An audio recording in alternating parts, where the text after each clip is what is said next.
Shalom saudaraku yang kekasih di dalam Kristus Yesus Tuhan, juga semua rekan-rekan hamba Tuhan. Renungan singkat firman Tuhan pada hari ini terambil dari kitab Yeremia 43-45. Tuhan mengenal umatnya. Poin yang mau saya ambil dari kitab Yeremia 43-45 pada hari ini, yang pertama, Tuhan mengenal hati anak-anak manusia karena kita ini adalah ciptaannya. Di dalam kitab 2 Tewari pasal 6 ayat 30 dikatakan, maka engkau pun kiranya mendengar dari sorga tempat kediamanmu yang tetap, dan kiranya engkau mengampuni dan membalas kepada setiap orang sesuai dengan segala perbuatannya, karena engkau mengenal hatinya, sebab engkau sajalah yang mengenal hati anak-anak manusia. Saudara, setelah kita melihat di dalam kitab Yeremia pasal yang sebelumnya, itu bangsa Israel, bangsa Yehuda meminta petunjuk, meminta doa dari hambanya Yeremia, ya. Namun mereka menyangkal dan mau saudara mendustai, ya. Dan firman Tuhan katakan, jangan pula kita menyangkal dan mendustai atau saling mendustai, terlebih lagi kepada Tuhan.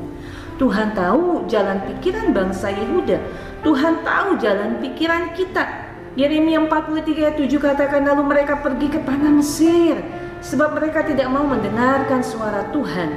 Maka sampailah mereka di Tahpenhes. Di dalam kitab Yesaya pasal yang ke-55 ayat 8 dikatakan juga, sebab rancanganku bukanlah rancanganmu, dan jalanmu bukanlah jalanku, demikianlah firman Tuhan. Namun saudara, Tuhan menyerahkan sepenuhnya pilihan itu kepada kita, kepada bangsa Yehuda. Yeremia 43 ayat 11 dikatakan, dan apabila ia datang, ia akan memukul tanah Mesir, yang ke maut-lah, yang ketawanan-ketawananlah, yang ke pedang-pedanglah. Tuhan Allah pun menyerahkan hukuman untuk kita tanggung, saudara, ketika kita berbuat dosa, terlebih ketika kita menduakan hati Tuhan. Di dalam kitab Yeremia 44 ayat yang ke-8 sampai ayat 14 dikatakan demikian, saudara. Mengapa kamu mau menimbulkan sakit hatiku dengan perbuatan tanganmu, yakni membakar korban kepada Allah lain di tanah Mesir yang kamu masuki untuk tinggal sebagai orang asing di sana? Mengapa kamu mau menjadi kutuk dan aib di antara segala bangsa di bumi? Sudah lupakah kamu kepada kejahatan nenek moyangmu, kepada kejahatan raja-raja Yehuda, kejahatan para pemuka mereka, kejahatanmu sendiri dan kejahatan istri-istrimu yang dilakukan mereka di tanah Yehuda dan di jalan-jalan Yerusalem?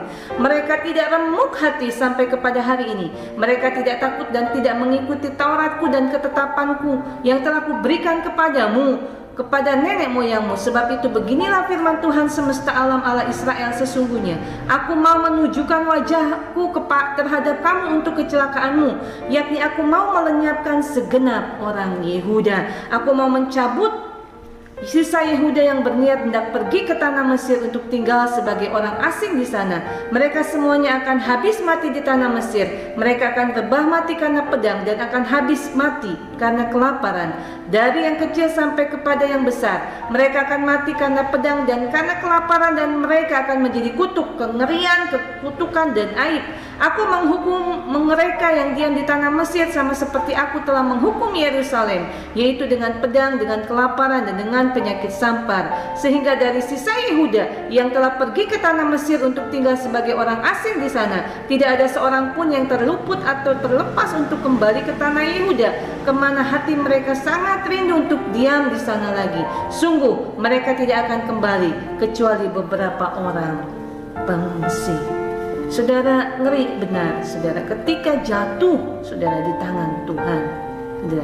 Dan ada, saudara, tipu muslihat iblis, saudara, yang dipercayai, saudara, dan membutakan mata rohani bangsa Yehuda, dan mungkin bisa membutakan mata rohani kita, ya. Di dalam kitab Yeremia 44 ayat 18 dikatakan, tetapi sejak kami berhenti membakar korban dan mempersembahkan korban curahan kepada Ratu Surga, maka kami kekurangan segala-galanya dan kami dihabiskan oleh pedang dan kelaparan. Saudara, firman Tuhan mengajarkan kepada kita untuk taat dan mengasihi Tuhan. Ngeri ketika kita benar-benar, saudara, mendapatkan suatu amarah yang daripada Tuhan. ketika kita saudara hidup di dalam dosa, ketika kita jatuh di dalam dosa. Kisah Para Rasul 5 ayat 29 katakan, tetapi Petrus dan rasul-rasul itu menjawab, kiranya kita harus lebih taat kepada Allah daripada kepada manusia. Di dalam kitab Ulangan 6 ayat 5 dikatakan juga, kasihilah Tuhan Allahmu dengan segenap hatimu, dengan segenap jiwamu, dan dengan segenap kekuatanmu. Kiranya Tuhan Allah, sumber damai sejahtera, kasih memampukan kita untuk hidup taat dan mengasihi Tuhan. Tuhan Yesus memberkati. Amin.